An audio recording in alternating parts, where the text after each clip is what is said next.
அஸ்ஸலாமு அலைக்கும் வீவர்ஸ். இந்த வீடியோ நாங்கள் பார்க்க போகிறோம் நம்ம தோப்பு பிரதேசத்தில் நடந்த ஒரு கொலை முயற்சி. இப்போ பெத்த மகளே ஒரு தகப்பனை கொண்டிண்டா சொன்னால் நீங்கள் நம்பிப்பீங்களா? அது நம்ம தோப்பு பிரதேசத்தில் நடந்தது. சமீன் செல்றவர் காலமழக்க ஒரு குடிக்கு அடிமையாகியிருந்தார். அது போகிற போக்கில் அவர் திருந்திட்டார். அவர் பள்ளியால் ஒதுக்கப்பட்டிருந்தார். அப்படிப்பட்டவர் இப்போ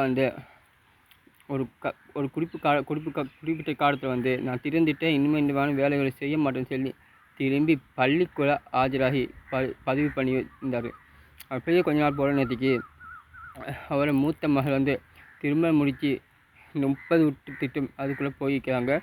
இரண்டாவது மகள் சமீரான்னு சொல்கிற அவள் என்ன செஞ்சாண்டா, லவ் பண்ணுற லவ்வரை வைத்து உடனே என்ன செஞ்சாங்கண்டா, ஒரு கொலை செய்கிறதுக்குரிய திட்டங்களை போட்டு, நீ எங்கள் பாப்பாவை கொண்டாதான் நான் உனக்கு கனியாக முடிப்பேன்னு சொல்லி ஒரு வாய்ப்பை கொடுத்தியான். அப்போ உடனே அவன் என்ன செஞ்சான், அவர் மேலே மோகத்தில் ஒன்றும் செஞ்சுக்கலாம அவரை இந்த சமீன் சொல்கிறவரை குத்திதான் முன்னாலும் அடுத்த வாய் கிளிப்பட்டிது. உடனே இன்னொரு சகோதரன் மூலம் அவரை கொண்டுபித்து அவரை உடன் பிறந்த சகோதரிகிட்ட ஒப்படைச்சாங்க.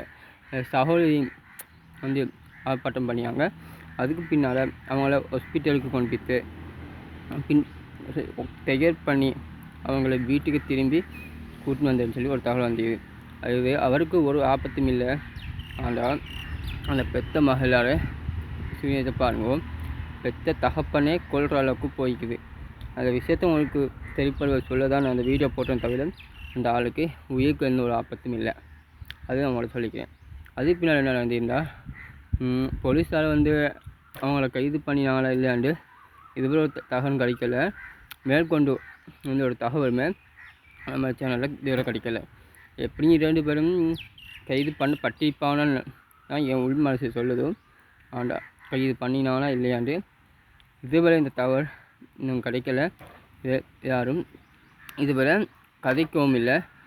அவன் நண்பர் ஒருவரத்தை கேட்கும்போது அவர் சொன்ன வார்த்தை, குடிக்காரம் பேச்சு விரிஞ்ச உடனே போச்சுன்ற மாதிரி தான் அவர் சொன்னார். திருந்திப்பான்னு சொல்கிற இது என்ன மாதிரி தெரியாது. ஆனால் அந்த பிள்ளை எதுக்காக குத்த போகணுன்னு குத்த சொன்னும் அவர் ஒழுங்காக பண்ணலை.